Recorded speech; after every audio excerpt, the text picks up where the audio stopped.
Assalamualaikum warahmatullahi wabarakatuh. Salam sejahtera untuk kita semua. Dengan adanya saya di sini menjadi moderator, saya akan memperkenalkan nama anggota dari kelompok saya. Yang pertama, Ayus Rahma Yunda, yang kedua, Kesnawati Meli, dan yang terakhir, saya sendiri, Sylvia Agni Anggraini. Saya dan anggota kelompok saya menjelaskan materi tentang utility dan perilaku konsumen 2. Selanjutnya, penyampaian materi, waktu, dan tempat saya persilahkan.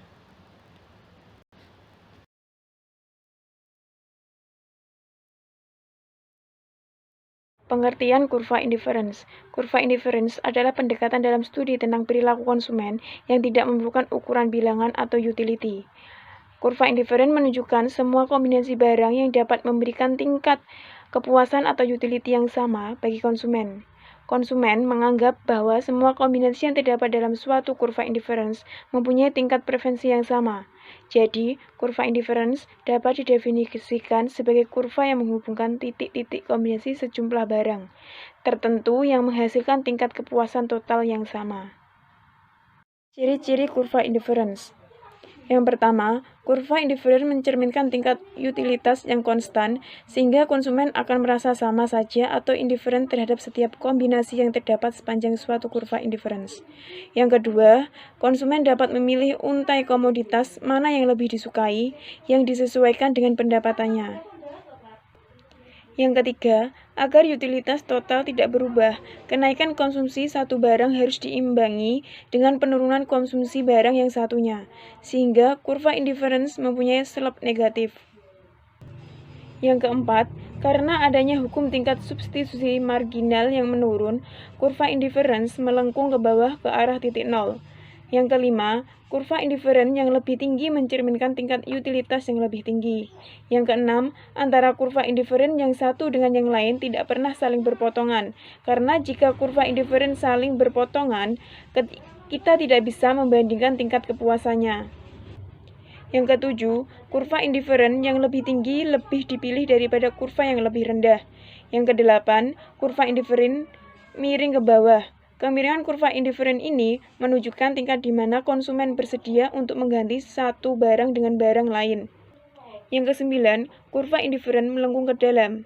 Yang kesepuluh, semakin jauh kurva indiferent tinggi tingkat kepuasannya, maka makin ke kanan atas tingkat kepuasannya makin tinggi, tetapi tidak dapat mengatakan beberapa kali lipat.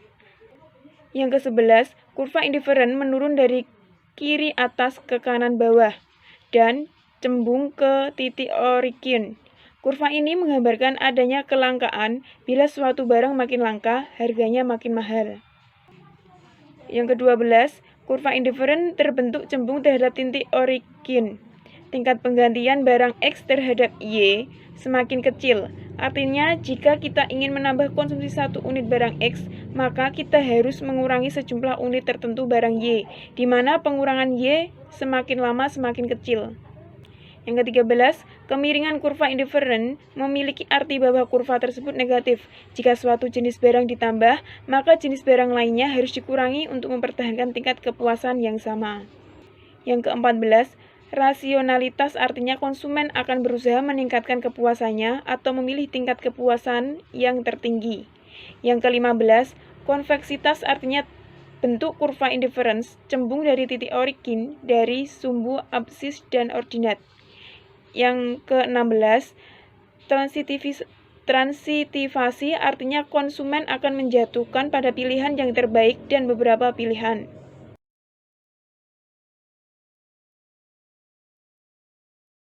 Pengertian garis anggaran adalah kurva yang menunjukkan kombinasi konsumsi dua macam barang yang membutuhkan biaya atau anggaran yang sama besar. Atau dengan kata lain, garis anggaran adalah garis yang menghubungkan titik-titik kombinasi barang X dan barang Y yang dapat dibeli konsumen dengan sejumlah pendapatan tertentu per unit waktu. Kemungkinan kombinasi konsumsi yang mampu diperoleh konsumen dengan pendapatan.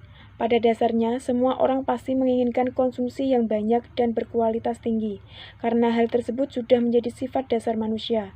Namun, keinginan tersebut tidak akan terpenuhi karena pengeluaran manusia dibatasi oleh anggaran yang dimiliki. Pergeseran garis anggaran. Pergeseran garis anggaran disebabkan oleh dua faktor, yaitu perubahan harga dan perubahan pendapat. Jika harga turun, sementara pendapatan tetap, atau pendapatan naik, sementara harga tetap, maka garis anggaran akan bergeser ke kanan yang menunjukkan batas daya beli konsumen meningkat.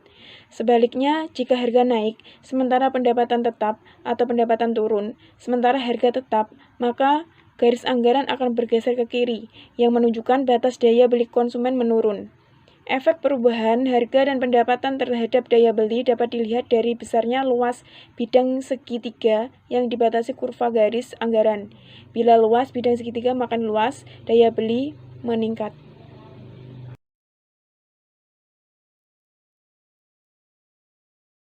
Ketiga, maksimasi utility untuk multikonsumsi.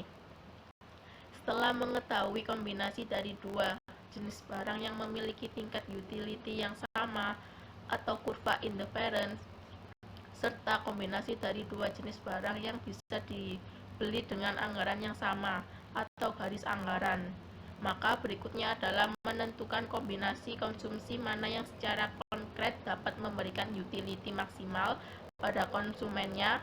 Jawabannya tentu adalah kombinasi yang mungkin untuk dibeli. Kombinasi yang memiliki tingkat utility yang sama dan sekaligus bisa dibeli atau diperoleh oleh konsumen adalah kombinasi yang berada pada titik perpotongan antara kurva indifference dan garis anggaran. Pada tabel 1 dan 2 di atas, dapat diketahui bahwa kombinasi pizza dan coklat yang memiliki jumlah yang sama antara kedua tabel tersebut adalah 6 coklat dan 3 pizza. Artinya, kombinasi ini memiliki tingkat kepuasan yang sama dengan kombinasi yang lain dan dapat dijangkau oleh anggaran yang dimiliki oleh konsumen, yaitu 600.000.